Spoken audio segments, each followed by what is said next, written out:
Welcome. Thank you so much for joining us tonight. I'm Céline. I'm the marketing manager at the Wagon. Thank you very much for making tonight and to just participate to our webinar. So just a quick word about the platform we're using. This is Livestorm. It's pretty straightforward.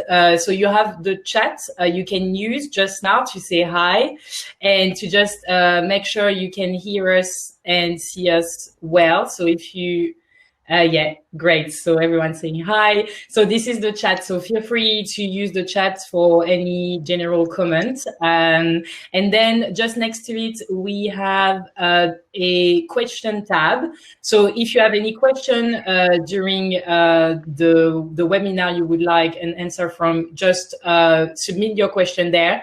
It's just easier for us to just see that it's a question. And also we have a poll. So I will do one or two polls. So just feel free to answer. It's like yes or no question. It's just to get to know you like a little bit better. Okay, so that's it for Livestorm. So tonight we're really happy to be joined by these amazing people.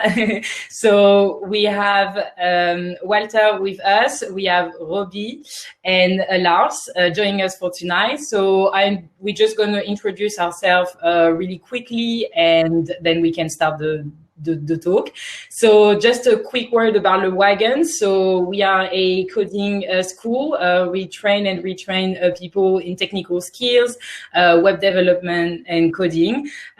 We have launched in Paris in 2013 and now 2016 in London. We are on a great journey with 7,000 plus 7,000 alumni now as we're talking, which is great. People from all over the world. A lot of campuses, so this is really amazing. We're really lucky for our community, great people. We stay together, connected together all the time, and this is a great journey so far. So we're really happy also to collaborate tonight with Antler, and I will just leave Lars do the presentation about Antler. Thank you, Céline. Very happy to be here to co-host this event.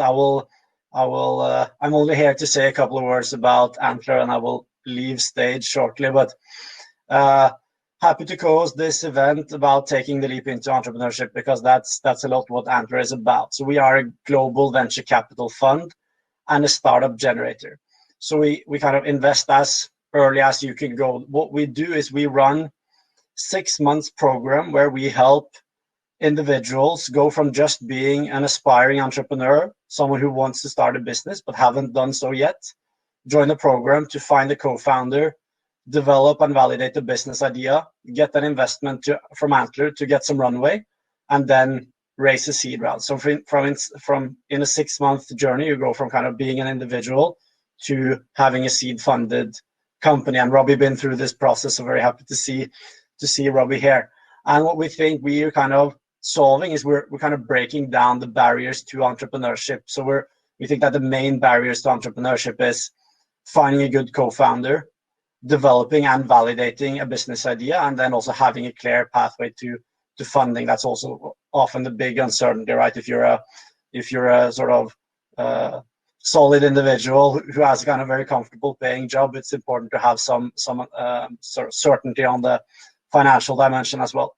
We run these programs globally in 8 different locations and keep expanding. That's it from me.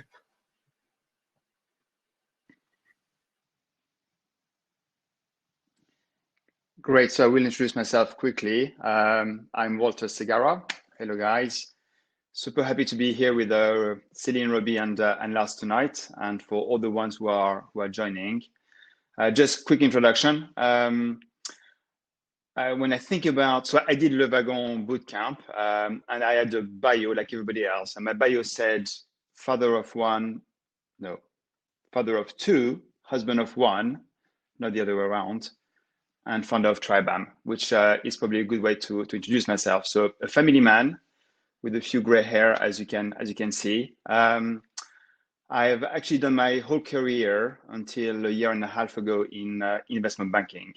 So totally different world, working for large institutions in New York and London, with lots of layers of management, with lots of processes, with lots of regulation, and decided to leave the last bank I worked for about a year and a half ago to do a few things. Two of which being to decide to launch TRIBAM, my startup, and as part of that, to do the coding bootcamp with the Wagon. Hi, I'm Robbie. So I'm the CTO and co-founder of Blue Heart. So we are, I would describe us in 4 words as headspace for sex therapy. So we're trying to create a platform, well, create a new concept, which is digital sex therapy. And we don't really know what that, well, when we started, we didn't really know what that looked like, as no one had really done it before. And so we've been spending the last 9 months or so since we finished Antler building the first version of our product, which we have soft launched. And we're going to be doing our sort of full, like real launch. I'm going to say soon. I'm not going to say exactly when because I don't know. So my kind of journey into this was, so as Lars mentioned, I came through Antler. Before I joined Antler, I'd never been a founder before. And it seemed like kind of the best path for me, as I had kind of a lot of experience working in tech, but didn't necessarily know any good co-founders. And met my business partner, who was sort of had the opposite problem in that he didn't know any good tech co-founders. So Antler kind of matched us up, and well, I suppose we matched ourselves up during Antler, and we kind of hit it off, and now I'm here. Thank you so much, everyone. Great. Bye-bye, Lars. Thank you to have joined us. So yeah, I think we can start. Just to quick reminder, everyone, this is recorded. You will get a replay at the end. So that's really great if you just like want to rewatch or hear again what our guests tonight have to say. So I think we can start with just asking you to introduce yourself and tell us a little bit, even if you did already, a little bit about like your entrepreneurial journey. So I think we can just like, I don't know, I think you can just like talk with each other, or just like, yeah, feel free to unmute yourself and just have a conversation. Sure. So maybe I will jump in here. Just sure. I did the personal introduction, now to do the TRIBAM introduction. So just to share with the group what TRIBAM is about. So it's a free mobile app which actually launched live a couple of months ago, so still quite recent, which allows any one of us to share and discover recommendations with people we know, people we trust. So recommendations are things like restaurants, hotels, music, movies, TV series, and books. And the key idea is really to be able to get inspiration, to discover new experiences, but also to help plan, hopefully soon, the days when we can travel again and find, you know, an organized travel for hotels and restaurants. It's been a year and a half in the making, from the day when, you know, I started to really, you know, go for it. It's an idea that I've had actually 10 years ago. I was looking at my notes, discussing with, you know, my brother and some friends, and finally now, having left my previous life, doing my midlife crisis. So instead of buying a stupid car or doing other stupid things, you know, becoming an entrepreneur is the thing that I decided to do. I would be happy to share a bit more about that. Great. Awesome. And what about you, Robbie, then? Yeah, so I can give a bit more of a personal backstory. I guess I kind of covered the startup journey so far a little bit, but so I guess I've always really been interested in tech and coding. Actually, my mum was a programmer, so I don't know if I just kind of inherited it from that, but certainly she was quite keen for me to learn how to use computers, and we had a computer in the house when I was quite young, which not everyone did when I was quite young. I guess I first started doing some kind of coding when I was probably about 11 years old. Obviously, I was terrible at it, but kind of eventually I kind of followed quite a old school traditional route into programming. Like I did computer science at Cambridge, and then worked for a bunch of startups kind of in the area around that. Worked for one startup in the area around that for a bunch of years. I guess kind of got to this kind of feeling that like I really wanted to be doing something that was going to help people in some way. So I kind of tried a few different industries. I worked for some time in education technology. I worked for some time as just a consultant doing kind of shorter projects as a freelancer. Most recently, before Antler, I worked for a med tech company, and they were trying to solve some huge problems. And the founder was very good at kind of creating this grand vision that everyone was working towards. And I found it quite inspiring. I didn't particularly want to stay at that company, and I guess I'd known throughout my kind of, I guess, like 8-year career at that point that I definitely wanted to become a founder at some point, but I wouldn't necessarily have said that I knew exactly the best way of kind of going about it. And I knew that what I wanted to do was, I guess it's kind of like meaning of life stuff. It's like you do all this labor and you want it to be something that's going to contribute meaningfully in some way. And so what I really wanted to do was to create a startup where like I could be proud of what effect it was having on the world. So, but I didn't really have anything more specific than that, which is probably quite vague. But I came across Antler. Actually, I met Antler at a careers fair, literally the weekend after I finished that job in medtech. I met some people from Antler at a careers fair, and I'd heard of similar startup generator programs. And in fact, some of my friends have actually gone through those, and so I kind of knew a little bit about the process. But it kind of made Antler specifically made a lot of sense to me because they focused more on people who had like industry experience already, which I did, and the idea of kind of going through a program where you're going to meet like 70 other people who have kind of complementary skill sets seemed like a really good way to meet a co-founder. Like, I guess in my case, like I'm a tech person, all my friends are tech people, not all my friends, but a lot of my friends are tech people. And I don't know in my social circles, anyone who like is more of like on the commercial side of things. And actually my co-founder who I ended up meeting through Antler, he was like I said, the kind of the opposite side of things. So he didn't really know any potential CTOs. And so me and him got speaking about different ideas. Actually, we met in the second week of Antler. I pitched a business which I thought was a great idea to the entire group, and then he came and told me that someone had already done it, which is kind of a similar kind of that's kind of a story that happens a lot, I think, when you're trying to create a startup but you don't have the idea yet.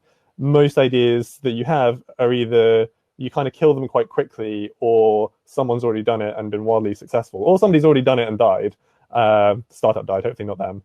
And then my co-founder Sachin mentioned this idea about sex therapy, and I liked it, and I thought it sounded really cool to be working on sex for a living. But I wasn't completely convinced by how many people would want to buy it, and so we did some research into like market sizing, and I was like, okay, we have not been able to kill this idea. We've been like focusing on it for a couple of weeks now and trying to kill it so we can move on to something else if it's not right, and we've not been able to. So maybe we should actually really pursue this. And so we did, and we passed the Antler IC, which is so an IC is an investment committee where all the people who are related to making the kind of the financial decision of who Antler invests in kind of get together, and you pitch to them, and if they like you, then you get money from them. And yeah, they liked us, and I guess we've been building the company since. And yeah, I mean, I guess you come out of Antler feeling pretty good about yourself, and then suddenly you're like, oh, now I actually have to do the next bit of the real work. And from what I hear, this kind of cycle keeps happening over and over again. you've raised your pre-seed from Antler, then you really struggle really hard to raise your seed, and then at the end of that, you're like, okay, well now the real work begins, as you then have to work your way to Series A and onwards. But yeah, I guess like that's kind of what we're all here for, right? So yeah, that's me. Yeah, that's it sounds really great.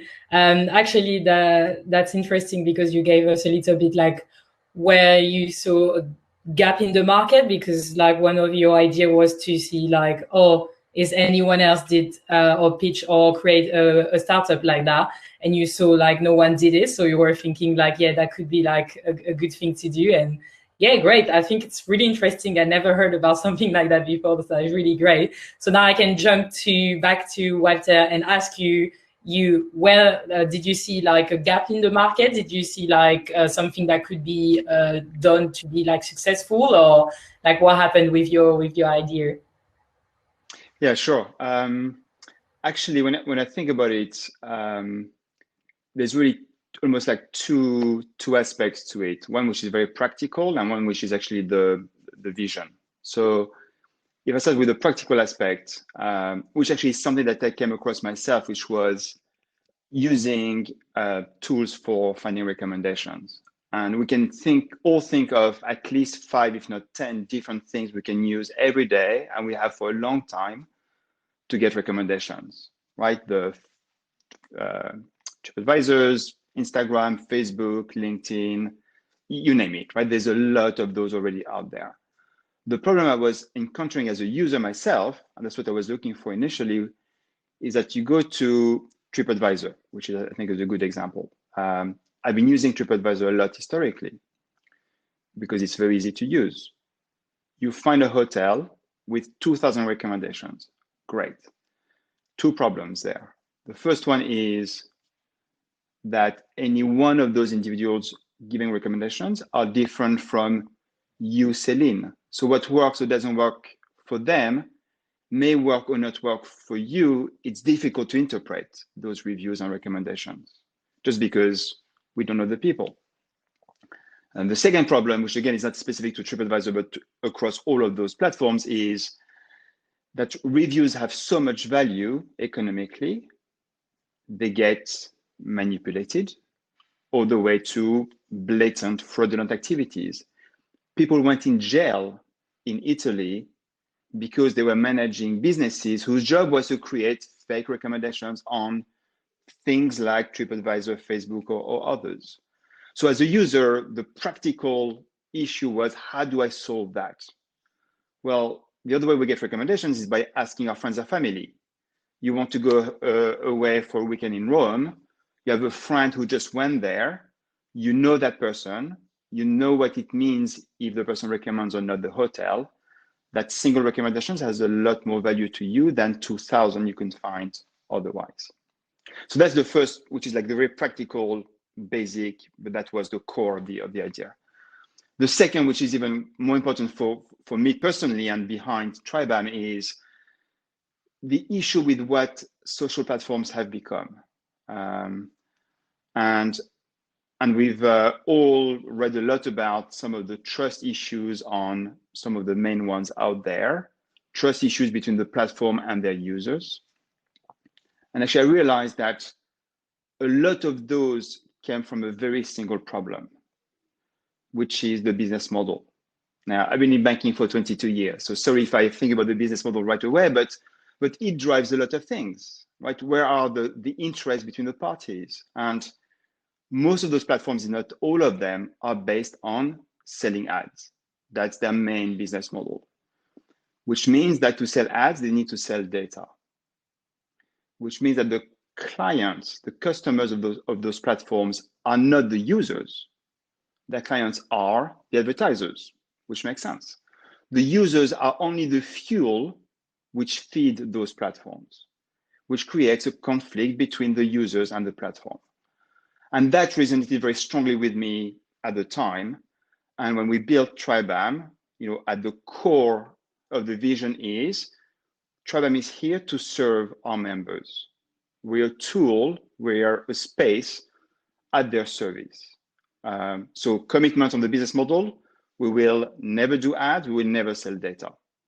And that's the vision, to have a place where the members can have trust in who they see on the platform, because these people they know, and who can trust the platform itself, because the platform is not trying to use the users to do some other type of activities. Interesting. I love the idea. Yeah, that's true. I think it's really hard these days with the capitalism country where we live in. Everything is driven by money, and to be like, is that true? Is that reliable? Can I be sure like this is gonna work? Or it's really, really hard. So I think it's a great idea. What is quite interesting is like both of your startup and project are to serve and help people like in different ways, but like in the same goal of like making sure people can get something that would help them. Something that's really, really great. So I think also which interested with both of your startup is like both of you as in the like really recent launch or for Robbie like soft launch. So can you tell us a little bit more about that? Like I think everyone's really wonder, because when you have your project, you have your idea, and then you have, it looks like a tiny step between the idea and put it through and like put yourself out there and create your startup. But this is a huge gap. I mean, like a lot of people have ideas and ideas fade and ideas like go away, because like I think there is, most of people are in the phase like I want to, but 10% would be like I am doing it. So I think that would be interesting to hear from you guys. How did you manage to go from the idea all the way to launching the product? Jump in here if you like. So I guess I should talk about what a soft launch is. So it's kind of where you just put your product out there and start, for example, running ads at it to get a small number of people to use it. If you wanted to get loads of people to use it, you wouldn't take this approach. You would do like a big PR launch, you'd run a big marketing campaign, all of these kind of things. But a soft launch is kind of where you don't do any of these things. So the reason why we soft launch, obviously, you might think you might want to get more users because that means more money or whatever, more people helped. But actually, we wanted a small number of users because our product wasn't there yet. The reason why it wasn't there yet is not because it was bad, it's because we wanted to release something as early as possible so we could get feedback from users, from the market, etc., as early as possible. Like the number one risk that you have as a founder is what I call value risk. I mean, I haven't come up with that term, but the number one risk is value risk, which is that you're building something which people don't want. And the best way to test that is to see if people actually have the problem that you think they have, and they have it so much that they're willing to use your shitty MVP that you've built in like 2 months. And if you can get people to pay for that, that's a good signal that you should keep doing what you're doing. And if you can't get people to pay for that, then that maybe means that you need to focus on something else, or maybe you need to talk to those people who didn't pay for it and understand what's wrong with your assumptions. So the reason why we soft launch is because it essentially gives us feedback in the forms of qualitative feedback in terms of like we can actually ask real users of our app, what was I use the ABC, so what was awesome, what was bad, and what was confusing, and we always ask them these questions to try and understand how we can improve either the product offering from a value point of view or sometimes from a usability point of view as well. And then we can also get quantitative data as well, so we can see like how well ads convert from our landing page, for example, and that can tell us a lot about do people actually want what we're trying to sell. Or we can we talk about like how well the onboarding funnel performs, for example, in terms of like what percentage drop off you get, and that lets you see how willing people are to enter an email address, or how people willing are to actually pay cash, or these kind of things. And you can kind of understand a lot more detail about the users, because I guess like the main thing that you're trying to solve for with the soft launch is you're trying to understand your users better.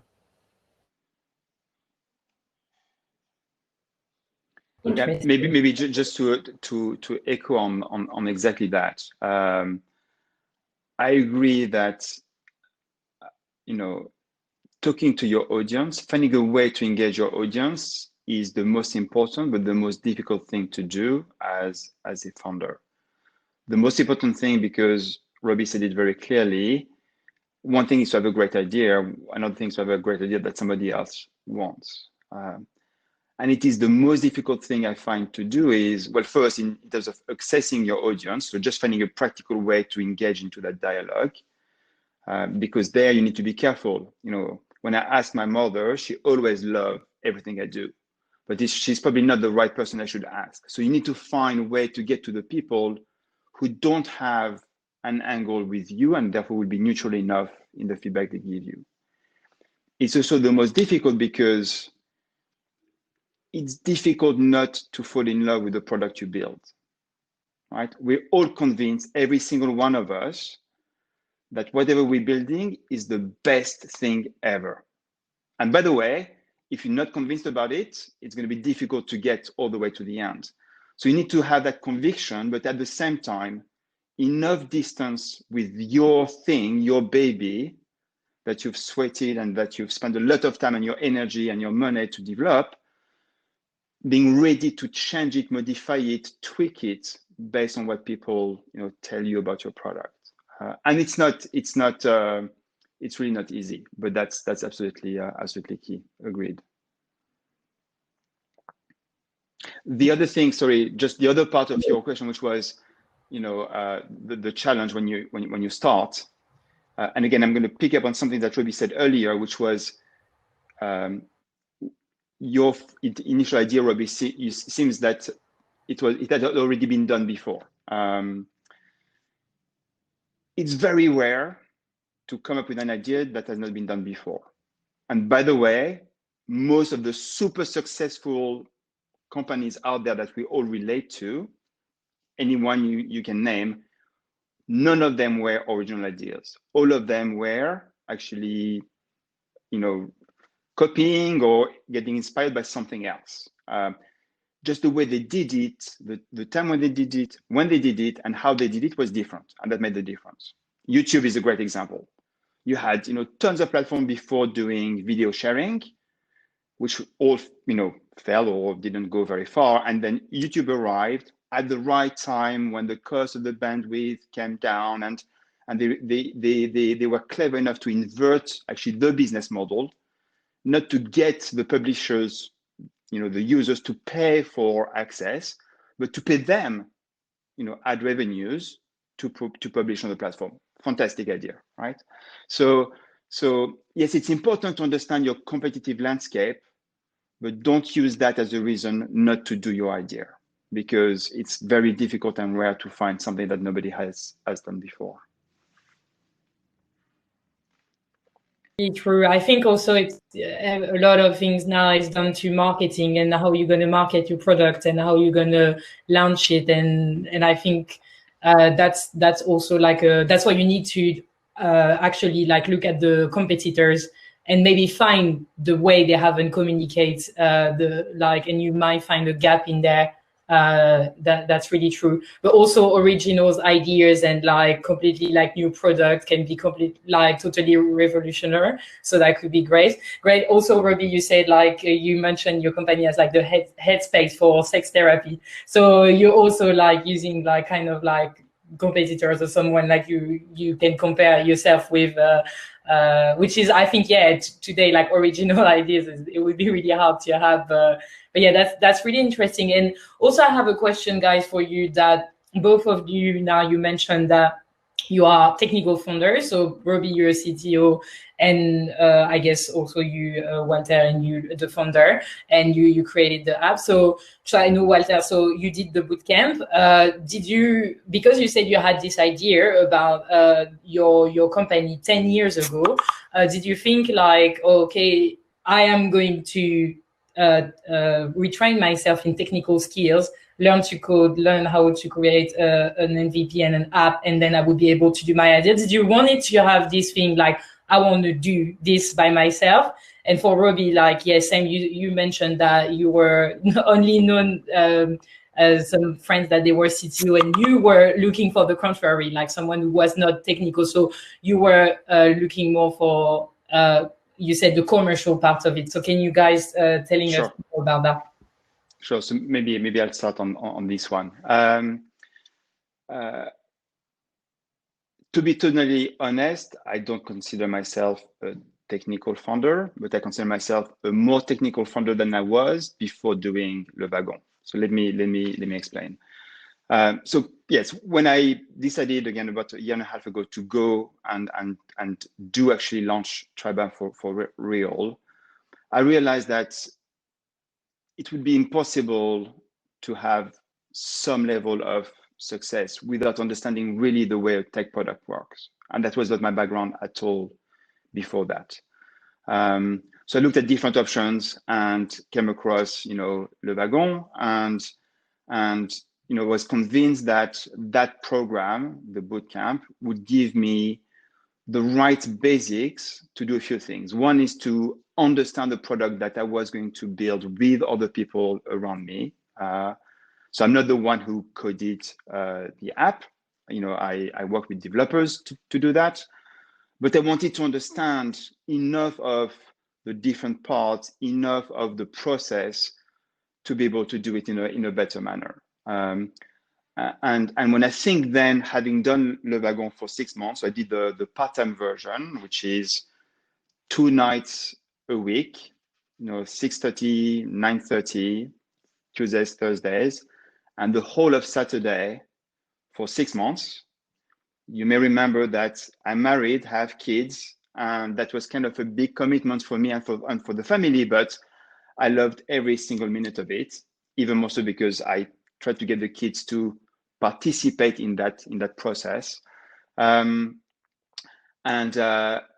what it gave me is the ability to work a lot better with my developers in both directions. One, me being able to articulate better some of the things I was seeing to work in the app, and hopefully did a better job of doing that than I would have done without the benefit of the bootcamp.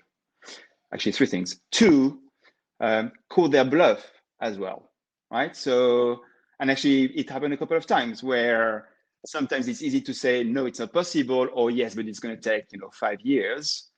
And then was able to Google, go on Stack Overflow, and came back to them with the solution. I would not have been able to implement the solution, but at least I was able to find the solution for them to do. More importantly, number 3, to better understand the constraints, the limitations, right? And therefore, hopefully being able to be a better partner to them, because some of my requests were less theoretical and more applied. So definitely, and because I don't have a co-founder and I didn't want to have one, I could have tried to find somebody like Robbie, a real tech co-founder. And because it was not an option for me, I decided to get enough of that tech understanding to be able to work well with developers. So I guess my answer to this is that I guess if I was going to join a tech startup, what's the most useful thing I could be doing with the skill set that I have? And it's going to be coding. Like it wouldn't make sense for me to, run a marketing campaign or be the commercial founder. So I think like for me, it was actually kind of the question is the other way around, which is like if I want to start a startup, what role am I going to be doing? And there's actually lots of different types of CTOs as well. So there are some like me right now where I'm very much hands-on and most of the product was coded by me. We have hired another developer now, but probably more than half of it's been coded by me. And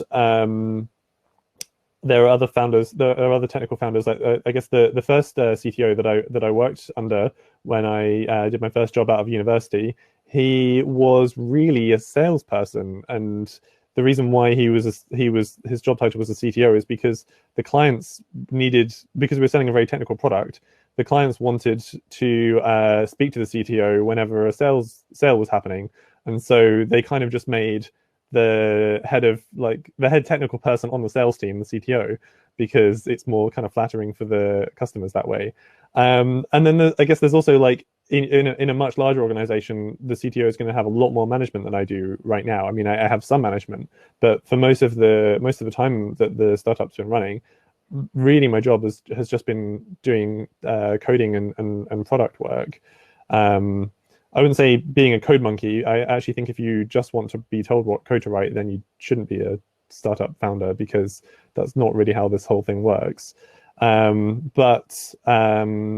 But yeah, for me, it made a lot more sense for me to be hands-on. But there are other startups that don't have a technical co-founder, and that does work for them as well. It depends what product you're building, but you can even build a technical product without a technical co-founder.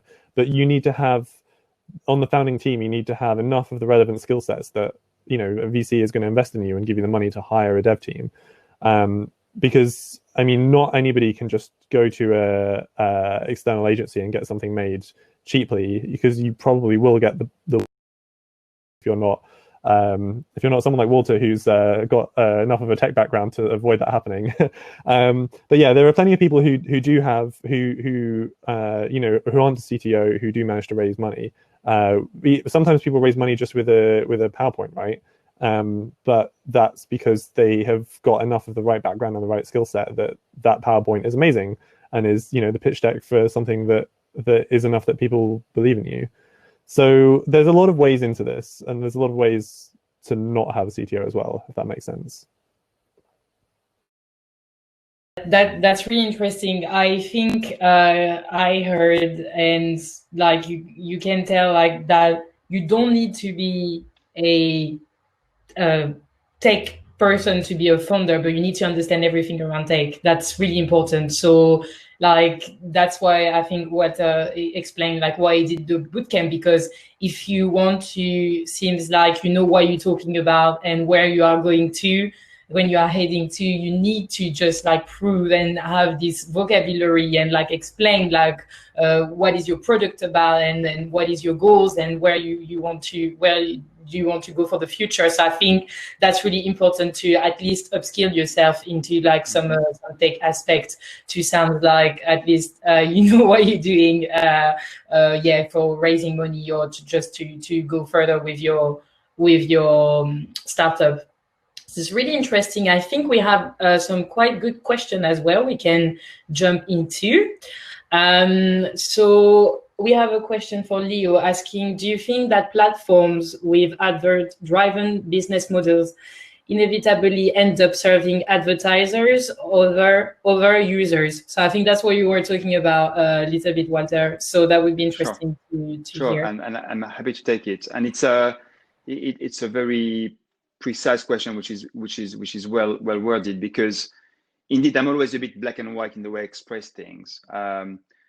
But to your question, Leo, I don't think it's inevitable that advertisers will be served above users. And actually, I'm sure we can find examples of sound platform based on advertising models where the users are not negatively impacted by the model. But structurally, I think it's a lot more difficult.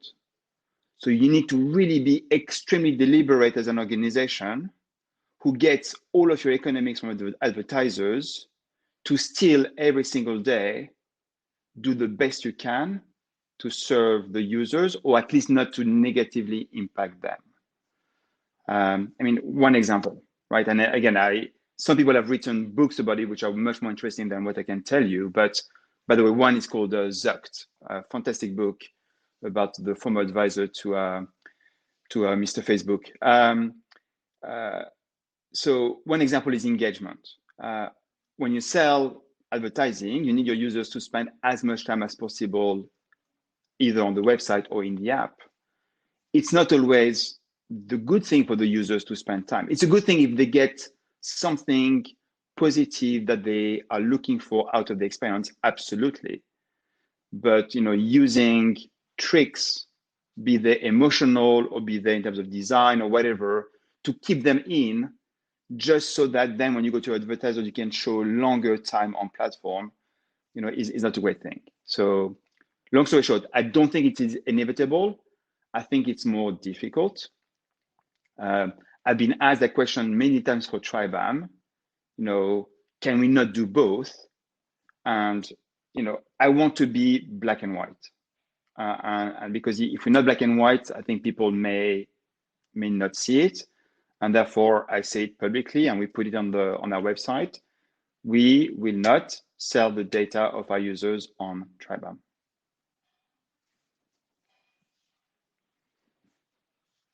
Yeah, no, I think also that's, like you said earlier, that's the core of your business as well. I mean, that's what also define you as a business. Yeah. It's really important to just like stick with your gut of what you're doing. And I think if you had this idea 10 years ago, you must have like evaluate what you are doing at the moment. So, and that could be like a really good APC actually. So that's great. So Céline, if I may, because I see another question from Lina Eugène, who is related actually, because then I was listening to myself and maybe that question is the next one, which is, so the question, if I read it for everybody, is how do you envision to make money without ads as people are used to and expect to have things for free, which I think is the great follow-up. So if you don't mind, I would love to address that one. Let me be blunt. In our world, free does not exist. Okay, I agree with the statement. We have all been used to using free products, but free cannot exist. It means that if it's free, there is another way, and there's a quid pro quo, another exchange to make that viable. What does it mean for TRIBAM? It means that the product will not only be free. So the model is simple, is the good old freemium model, where the app, the way we see it today, and the way we're going to see it for some time, is free for everybody forever. With no ads, that's a fact, that's a commitment. We then plan later to add additional features as a package, which will be optionals. And if people who are the power users on TRIBAM want to use those features, then they will be offered the features on a subscription basis. And then it's their decision to pay or not pay for the subscription to get the services. But at least they know what they get. So that's as simple as that.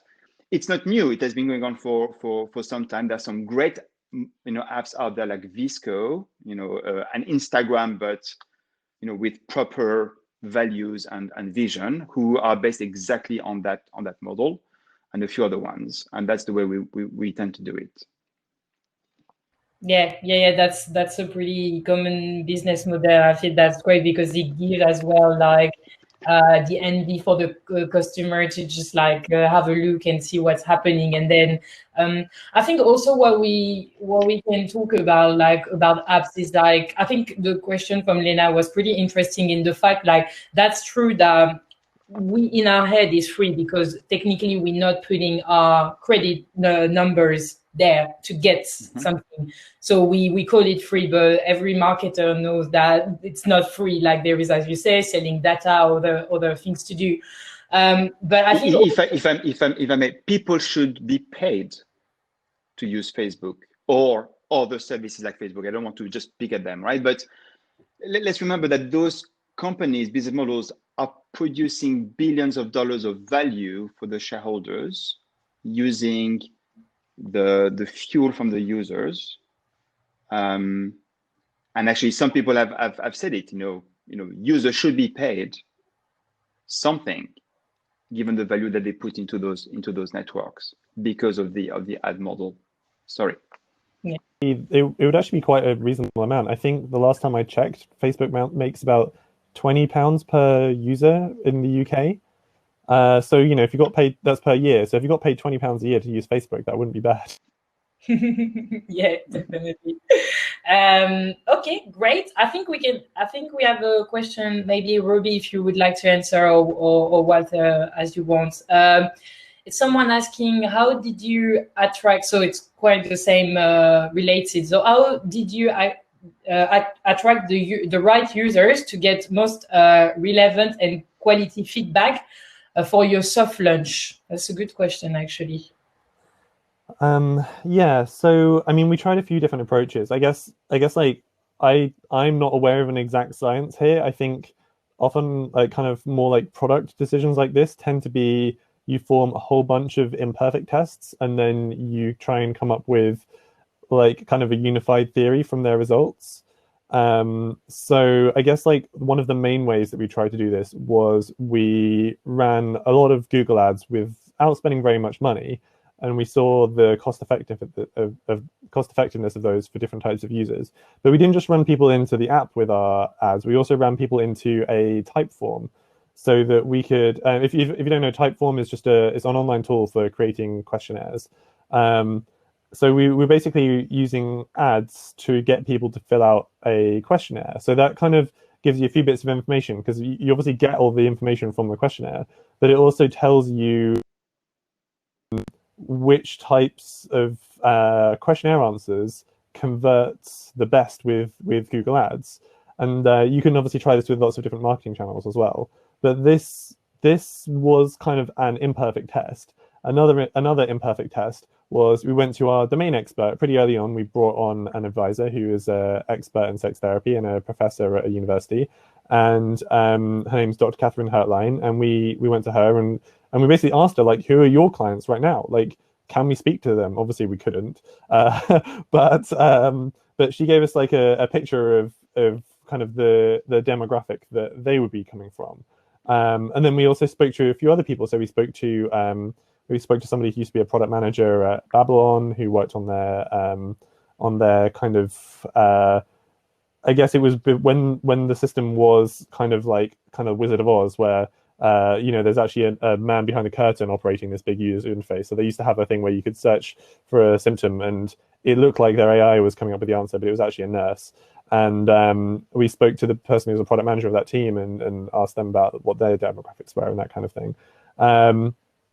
And so you kind of build up a picture from talking to people and from doing your own research. You kind of build up a picture of who those people are. And I guess like the information you learn from this, you refine until you come up with a better and more specific test. And eventually you kind of settle on something that's quite accurate.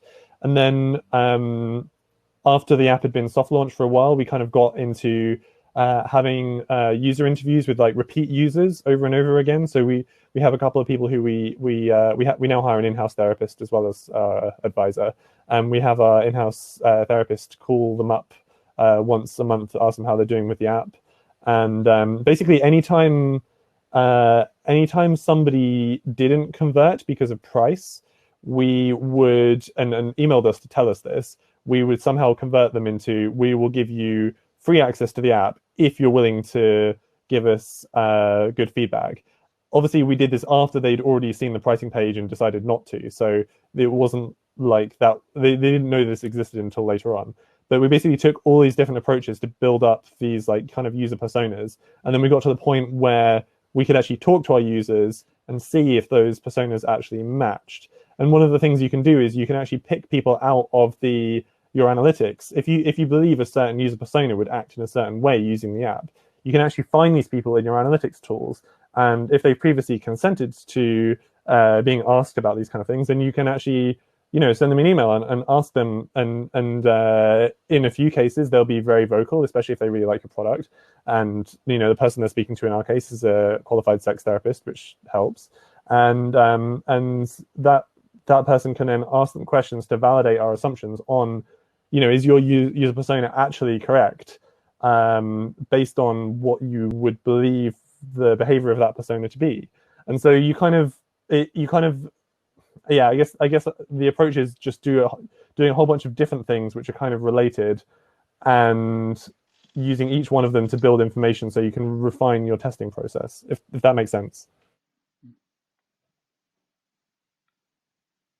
Yeah, it does. It's really good advice, actually. I think one of the most important things uh, when you launch your startup is to put yourself out there and not be afraid to reach out to different, also, like, I think there are plenty of like people that are willing to help. I think we live in the world, like sometimes we think about, oh, like again, like everything needs to be paid, or like people don't have like time to help and stuff like that. But for example, like London, it's crazy for networking. So that's the thing, like I think people should like keep in mind, and just like trying to reach out, like even on LinkedIn, like if you see someone that you might be interested in, like what they're doing, the company or the job title, I think it's good. And we have all these tools now, like all these communication tools for free that like we can use, and it's really great to just reach out to people. Maybe Celine, if I may, to Yeah, complete exactly that, which is, you know, just ask, right? And it's amazing how people can be helpful. And for us to complete some of our research, so we use similar techniques to what Ruby was describing. But as well, one of the things is, and I never thought it would work, I came across an app developed in the US which had a similar idea to TRIBAM. And then doing a bit of research, realized that they launched in about 2012 and then closed in 2014. Didn't know more than that. I found on LinkedIn the name of the founder of that app. And I reached out to him out of the blue. Hey, hi, I'm Walter, I'm in London, working on something which seems similar to, you know, your thing. If you had 10 minutes, 5 minutes, 1 minute, would love to talk to you to compare your experience. You know, I was at the very beginning of my process. But and the guy is of course in America.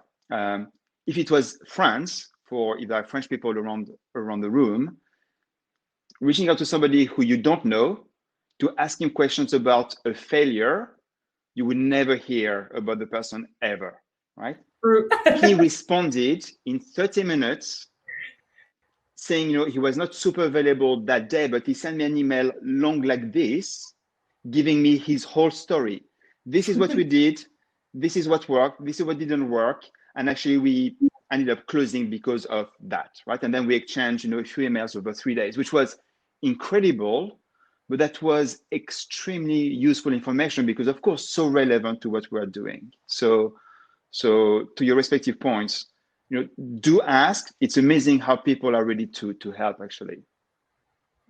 Incredible that you found that person and they were so responsive. That's so amazing. Yeah, that's really good what you say about. So I'm French as well, obviously, as everyone can tell. Like it's really great as well. The fact, like, I think also we like break down the cliche, and also maybe like because where you're from will have an impact of what you think and what you think you are capable of to do. And I think it's really important if you want to start a product, launch, or just if you have an idea of something, believe in yourself and just like don't be afraid to just at least try.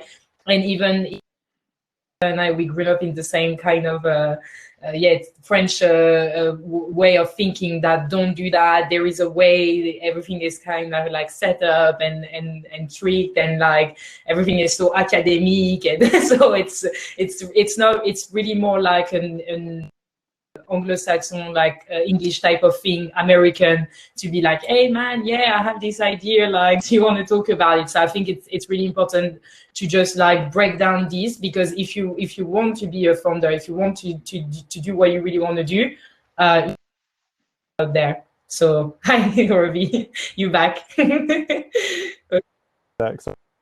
No, you just cut. I don't know if you. No, I was just talking. Okay, I can still hear both of you. Great. 5, maximum 10 minutes left, guys. It's really interesting. I think people really enjoying it. If there is one question you would like to pick up, I think you can see all the question there. So we respond the first two. We kind of respond from Catherine during at the beginning, and then this one, and then We have, oh yeah, a good question from Alex is like, do you have any advice on how to choose the right digital agency to develop your product, especially as a very early stage? Yeah. Yeah, very, very difficult exercise because, of course, you need to do it towards the beginning of the process. And again, in my case, I did that just while I was starting Le Wagon. So I had even less technical background than I had at the end of it, obviously, but because I wanted to really to go fast. So two things. One, as we just said, talk to people, and the choice I made, so just to share it with the group, and people can do whatever they want with it. But what I did is actually I started working from a co-working space in London called Tech Hub, which is a WeWork, but much better because there is a very strong community element to it.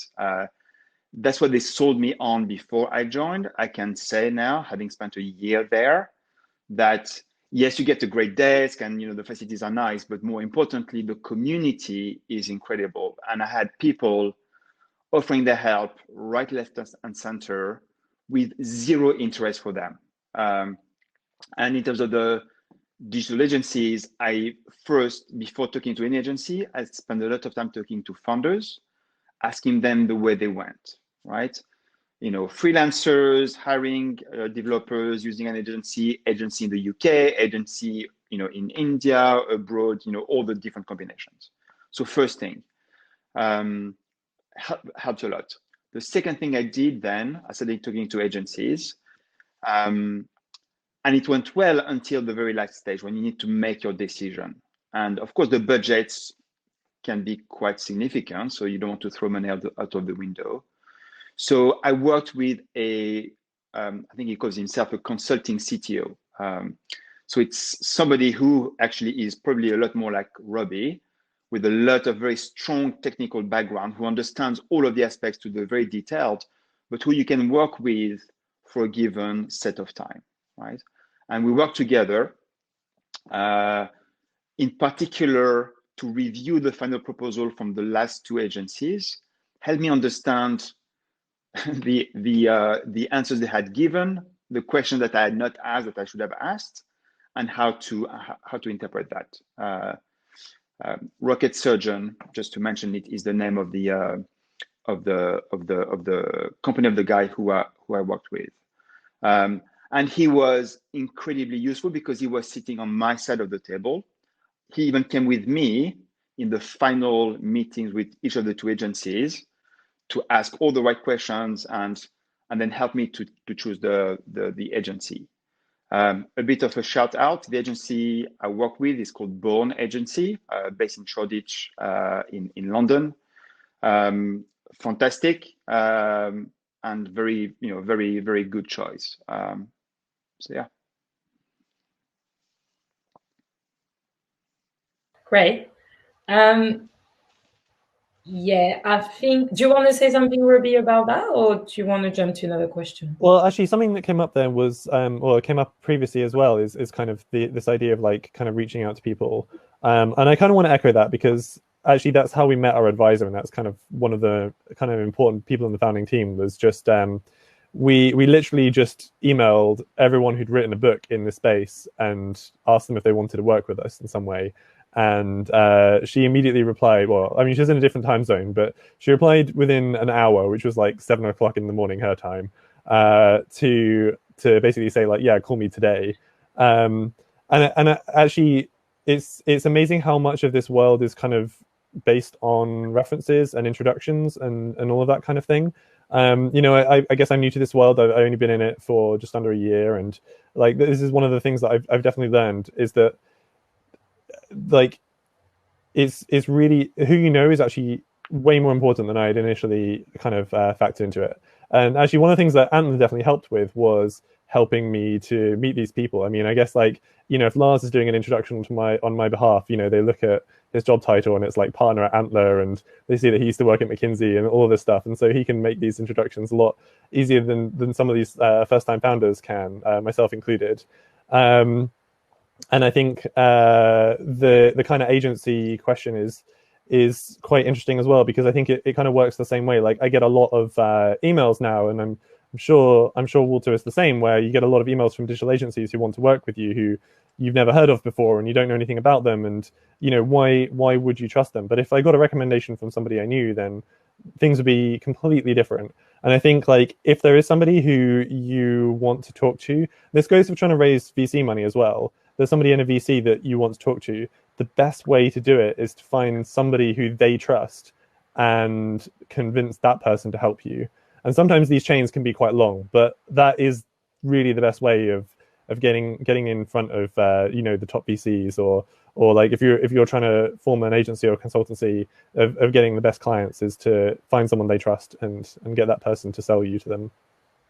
Yeah, that's exactly Walter's idea. So yeah, so just to be clear for everybody, I didn't pay Robbie to place an ad for TRIBAM, but yes, it's all about recommendations you can trust, and getting recommendations on anything from somebody that you can trust is worth, you know, 2,000 articles on the web. Definitely, it works for everything. That's really cool, yeah. Because also, so what you're saying, you guys, is like the community aspect as well is really important. And you, Robbie, you joined Antler, and Antler like introduced you to a large community, and you met a lot of people who were like also in the same bracket of yours. And same for Walter now. Like Walter is like the second time we collaborate, and founder from the Wagon to tell his experience, and just we will ask Walter. So that's also like it's all about like community, and I think Walter trusts the Wagon and the Wagon trusts Walter. So it's all about like we know that we can have like a common thing together, that we just like trust each other. So I think it's really exactly the idea. So that's really great. I don't know when these things are going to come up. I have a bit of a random story here where a while back I went on a date with somebody, and they happened to mention that they knew the founder of a $1 billion company in my space. And like, it was still a date, but I really wanted to get an intro to that person. So fortunately she also used to work at a VC, so she kind of got it. But yeah, like so this person actually gave me an intro to this person. I probably shouldn't name who they are, but they gave me an intro to this person who's a $1 billion founder in this space, and I actually managed to get some advice from them, and that came from just a date. So you never really know when these things are going to happen, and I don't know what the lesson here is, whether you should treat all your dates as an opportunity for networking. No, that's not the lesson.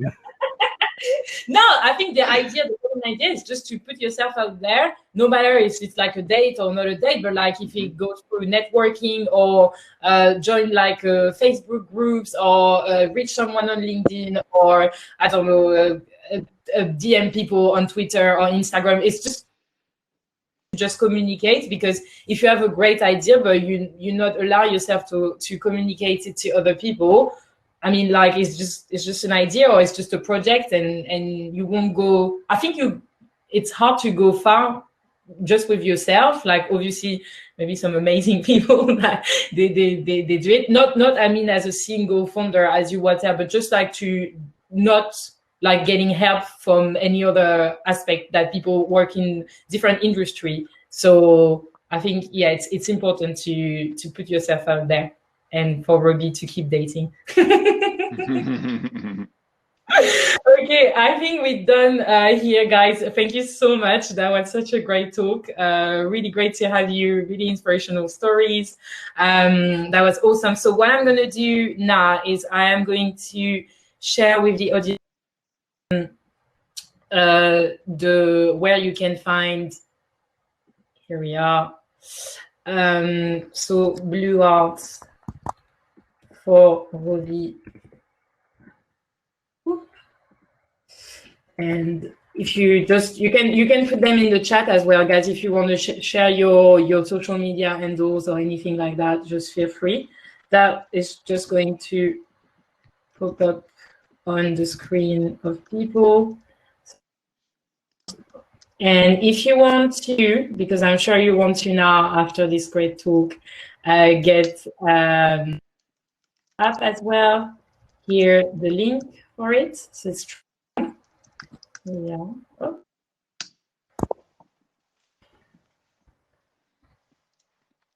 And just also feel free to connect, as we said, for an hour with them if you would like to. Who knows who's watching now?